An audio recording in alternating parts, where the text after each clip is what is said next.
And we actually have another friend of the show who sick. also chimed in on my little Instagram story post at RYJ Reyes.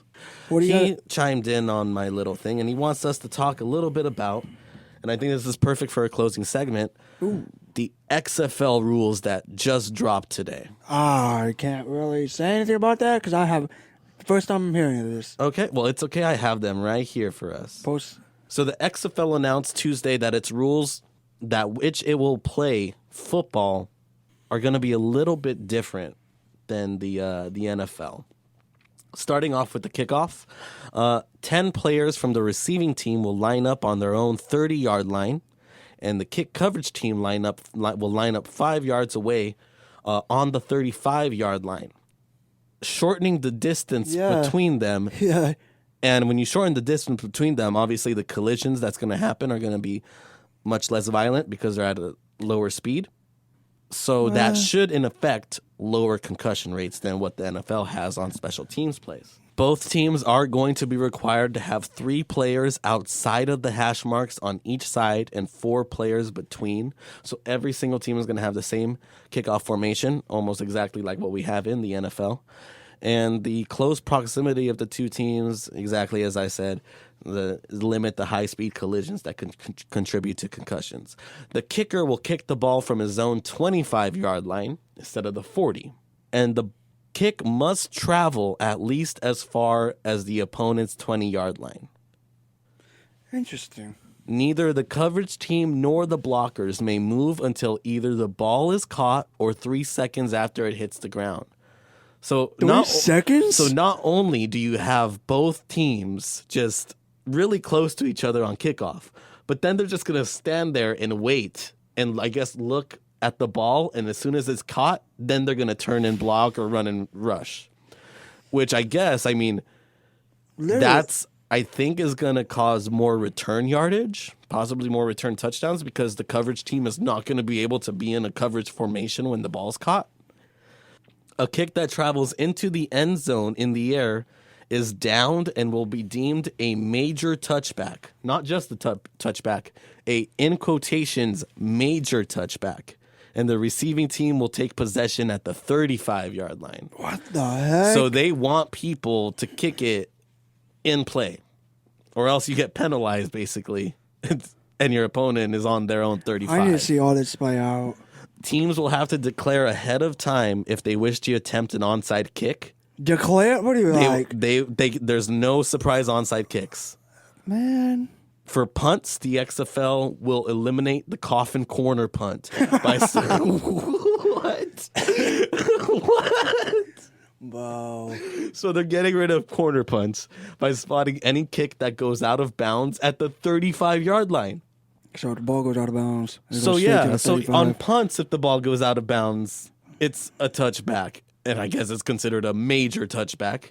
And the same goes for a punt that travels into the end zone. So basically, your kicks you have to keep in the field of play, or else you're penalizing your team. It's about to be a high-scoring game. Very high scoring. There's going to be a lot of kick returns for touchdowns. I did see this play out. I know the XFL dipped for a little bit and then finally came back. I mean, when the XFL was around, that was wild to watch. Okay, so get this. So downing a punt deep in an opponent's territory will also be more difficult because there is a rule that doesn't let the kicking team's gunners cross the line of scrimmage until the ball is kicked. So the gunners are staying in their spread out spots until they hear the kick of the ball, just like the rest of the offensive line or the blocking coverage for a punt team can in the NFL. Interesting. So there's definitely going to be a lot more kick and punt returns in this new league. Gunners line up on the line of scrimmage, so they're not allowed a running start like you get in the CFL. You'll get a lot of. Have you ever seen the CFL? They get a lot of players who will just kind of run from 15 yards back, so they get a running start. And they are allowed to move laterally though, so they can change position where they are on the field, on the line of scrimmage, just where they line up on the line of scrimmage. Inhibiting the downfield progress of the gunner is also intended to limit the number of fair catches. So yeah, this league is basically saying we don't want fair catches and we don't want touchbacks. We want kick and punt returns. There will be no extra points in the XFL. No extra points. Instead, the teams will choose from one of 3 options after scoring a touchdown. They can attempt a play from the 2-yard line for 1 point, a play from the 5-yard line for 2 points, or a play from the 10-yard line for 3 points. I need to see all this play out before. And a defensive return of a turnover is worthy of the same point. So they're basically saying if the defense intercepts or recovers a fumble and sends it the other way, it's only worth the 1, 2, or 3 points. Wow. And here is another rule. They're going to allow double forward passes. Yes, teams will be permitted to allow 2 forward passes on a single play. Could you imagine that? You throw to your wide receiver 20 yards downfield, and he can throw it to another wide receiver who is farther along. I need to see this play out. This is going to be crazy. I don't understand, I need bro. to see this all play out. This sounds like it's a completely different football game. I need to see this play out. Okay, so there's some special rules for overtime as well. Games tied after the conclusion of regulation are going to advance to a shootout-style overtime, which each team will have 5 chances to score on a single play. 5? 5 chances Okay, yeah. to score on a single play from the 5-yard line. So it'll be like almost like penalty kicks in soccer, where each team, like from the 5-yard line, they get 5 chances. And then it's like if they only get 3 out of 5, and then the other team gets 4 out of 5, the team with 4 out of 5 wins. And then a penalty on the defensive side of the ball will result in the ball moving up to the 1-yard line. So any defensive penalty will cause it being moved from the 5 to the 1. Wow. And wait, and any defensive penalty after that, and in quotations, and says a defensive penalty on any subsequent play, including future round, will result in a score awarded to the offensive team. Bro, I need to see all this play out, bro. So if you're in overtime, you don't even have to actually get the ball into the end zone. If you can get the defense to jump offside twice or commit some sort of infraction twice, if you can debate them into committing a pass interference and then jumping off the ball, you get the score. You don't even have to get the ball in the end zone. Wow. So there are a couple other rule changes. Only 1 foot is required to be inbounds for a successful catch, like the NCAA. Not gonna lie, I've not seen an XFL game in God knows how long. These are completely different from the XFL's original rules, which were more like NFL football back in the day. There's a running game clock outside of the game's final 2 minutes. There's a 25-second play clock instead of a 40-second play clock. There's 2 timeouts per team per half instead of 3. And the halftime is only 10 minutes. Coach-to-player communication devices in the helmet will be to all offensive skill position players, and audio will be made available to broadcasters. So they will be broadcasting coaching adjustments live. I need to see all this play out, bro. Oh, there's a couple more. No coaches challenges. All reviews come from the replay official.